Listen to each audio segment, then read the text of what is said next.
Start करते हैं अपना नया चैप्टर जिसका नाम है reduction of general equation of second degree. ये आप यहाँ पर देख रहे हैं एक सेकंड डिग्री की इक्वेशन है और यहाँ पर जो वेरिएबल हैं उनकी हाईएस्ट पावर, क्योंकि यहाँ पर 2 है इसलिए इसको सेकंड डिग्री की इक्वेशन बोला गया। इस इक्वेशन को हम रिड्यूस करके इन दोनों फॉर्म में लिख सकते हैं जैसे कि आप यहाँ पे देख रहे हो, और इन पे हमने काम भी किया था। पीछे जो चैप्टर थे उसमें मोस्टली या तो इस टाइप की इक्वेशन थी या फिर इस टाइप की। ये पैराबोलॉइड आपने देखा होगा, जो पैराबोलॉइड था उसमें ये नीचे वाली यूज़ करते थे, जो ऊपर वाली इक्वेशन थी ये हाइपरबोलॉइड या फिर इलिप्सॉइड के लिए यूज़ करते थे। अब यहाँ पर लैम्डा की वैल्यू डिफरेंट डिफरेंट होने से यहाँ पर जो आपकी सरफेस आएंगी वो भी डिफरेंट होंगी। चलिए हम बात करते हैं, अगर यहाँ पर लैम्डा 1, लैम्डा 2, लैम्डा 3 तीनों अलग अलग हैं तो ये बनाएगा इलिप्सॉइड। इलिप्सॉइड अगर यहाँ पर lambda 1 is equal to lambda 2 हो जाए तब क्या बनेगा आपका इलिप्सॉइड ऑफ रिवॉल्यूशन। तो ये आप यहाँ पे लिख लेंगे इलिप्सॉइड ऑफ रिवॉल्यूशन। नेक्स्ट, अगर यहाँ पे आपके तीनों ही इक्वल हो जाए, ठीक है, और हाँ यहाँ पर आपको म्यू क्या लेके चलना है, 1 लेके चलना। पहले इलिप्सॉइड में भी आपको म्यू 1 था, इसमें भी आपका म्यू 1 होगा, और नेक्स्ट वाले में भी आपका lambda 1 is equal to lambda 2 is equal to lambda 3। अगर तीनों सेम हो जाए और म्यू की वैल्यू क्या हो जाए, म्यू की वैल्यू हो जाए आपकी 1, तो ये होगा आपका स्पेयर। ठीक है, लैम्डा हम यहाँ पे तीनों सेम हो जाएंगे तो ये लैम्डा कॉमन बाहर निकाल सकते हैं। नेक्स्ट है, अगर ये लैम्डा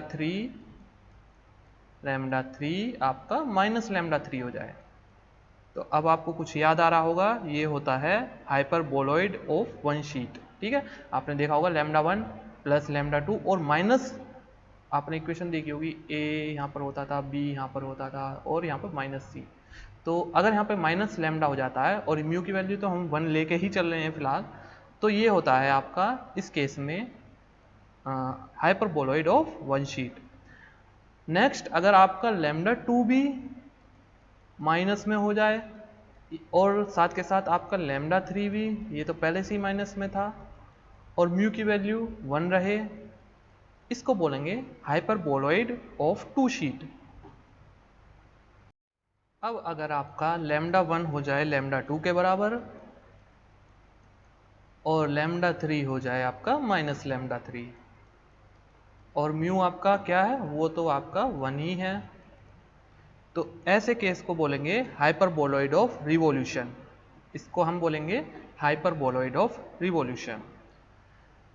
नेक्स्ट है, अगर आपका लैम्डा 1, ये तो डिफरेंट ही रहे, लैम्डा 1 लैम्डा 2 डिफरेंट रहें, लेकिन लैम्डा 3 आपका माइनस लैम्डा 3 हो जाए।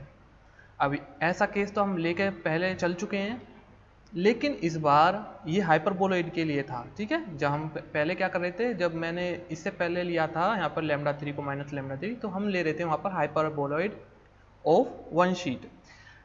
ये सेम केस है, लेकिन यहाँ पर इस बार म्यू अगर 0 हो जाता है, अब तक तो हम म्यू 1 लेके आए थे, अब हम अगर म्यू को 0 ले लें तो और लैम्डा 3 को माइनस लैम्डा 3 से रिप्लेस कर दें और लैम्डा 1 लैम्डा 2 ये अलग अलग हो सकते हैं, तो ऐसे केस को हम बोलेंगे ये किसकी सरफेस को जनरेट करेगा, ये आपका कौन होगा। ठीक है, ये आपका कौन होगा।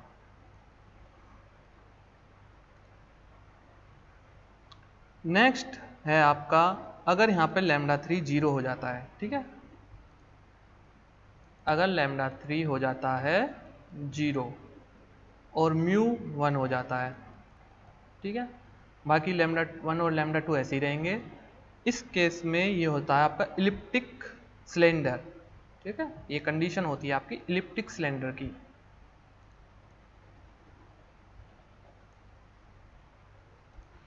नेक्स्ट है लैम्डा 2 अगर माइनस लैम्डा 2 हो जाए। ठीक है, इस इक्वेशन, ये अब तक जो भी हम बात कर रहे थे फर्स्ट इक्वेशन की हो रही थी।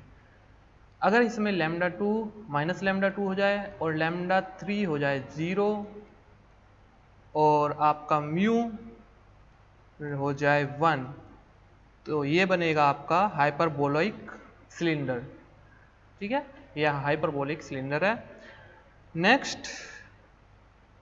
नेक्स्ट में यही सेम कंडीशन है, लेकिन इस बार म्यू को अगर 0 ले लेते हैं तो ये हो जाएगा आपका pair of intersecting planes. And last one is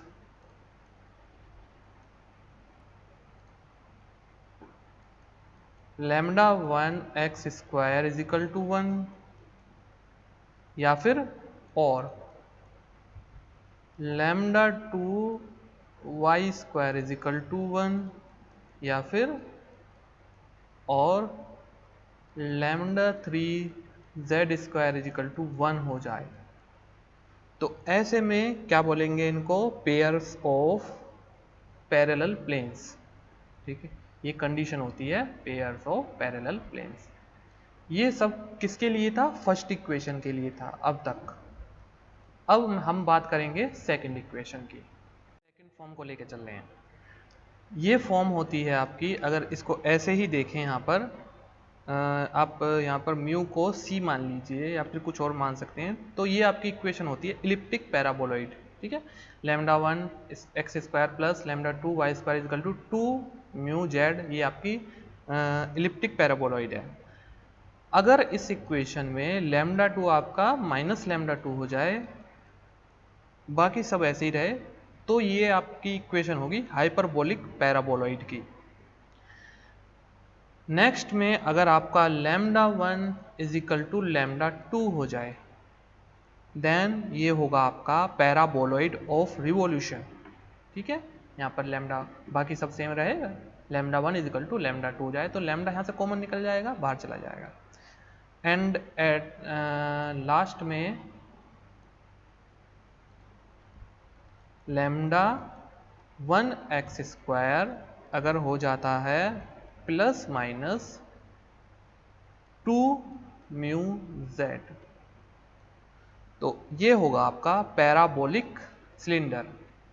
तो ये थे आपके कुछ कर्व, कुछ सरफेसेस, जो कि मैंने यहाँ पर डिफरेंट वैल्यूज़ फॉर लैम्डा के लिए आपको बताई है।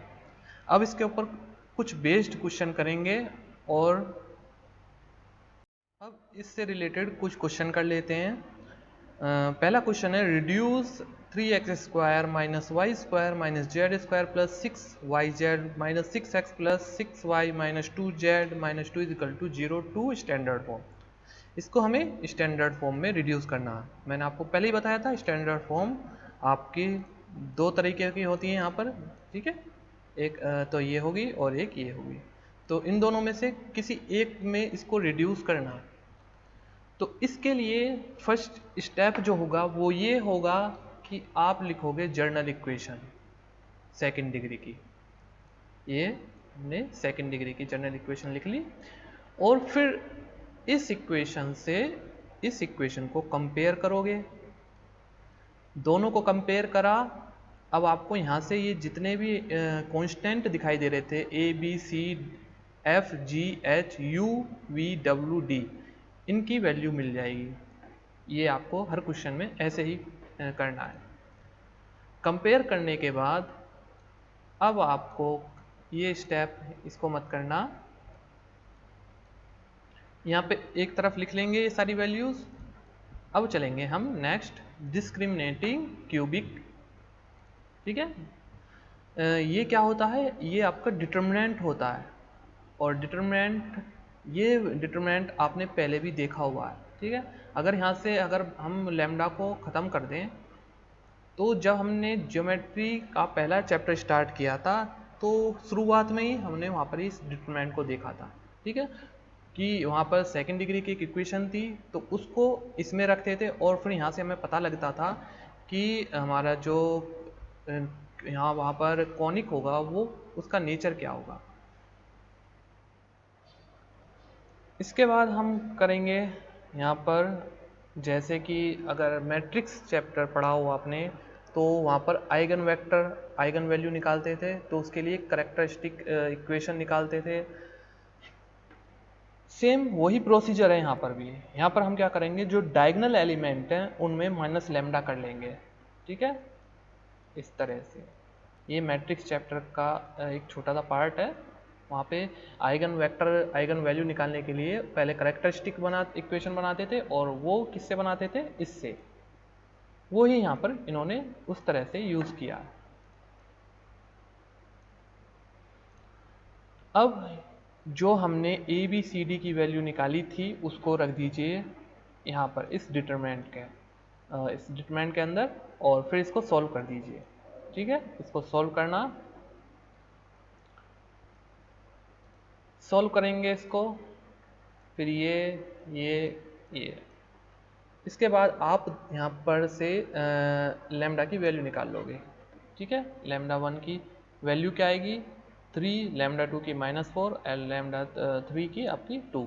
तो 3 वैल्यू हमारे पास आ गई। हमें पता है कि अगर 3/3 की मैट्रिक्स होती है तो उतने ही उसके रूट होते हैं, कैरेक्टरिस्टिक रूट होते हैं। तो यहाँ पर 3 लैम्डा की वैल्यू आ गई। अब निकालेंगे हम नेक्स्ट सेंटर।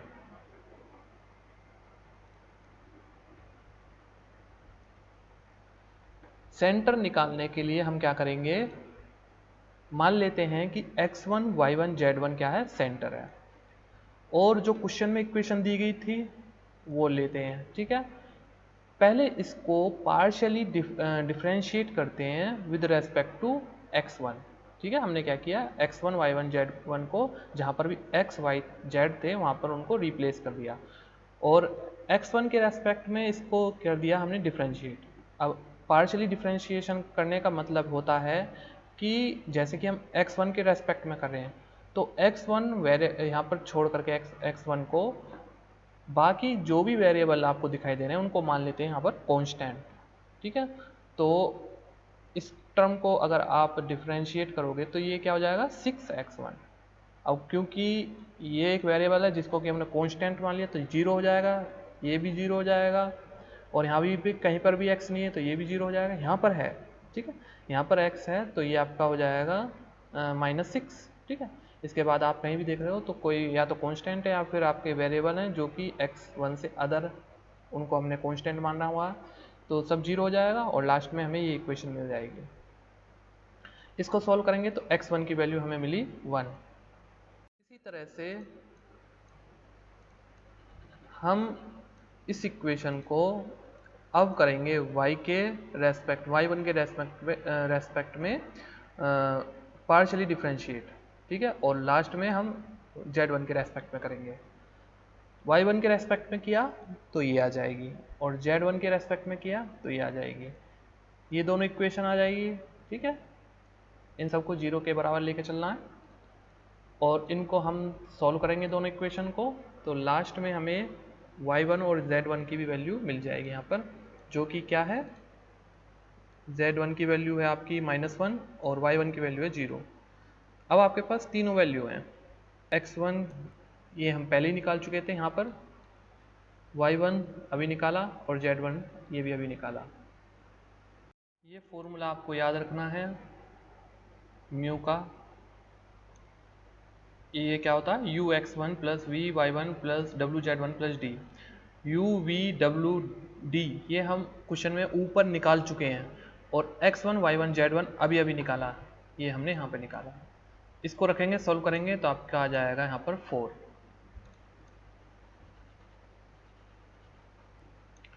अब आपकी इक्वेशन हुई यहाँ पर ये आपको पता ही है, अभी हमने पढ़ा था, फर्स्ट फॉर्म होती है रिड्यूस फॉर्म। इसमें x1 ये λ1 λ2 और λ3 जो कि हमने ऊपर निकाले थे, यहाँ पर निकाले थे, ये λ1 λ2 और λ3।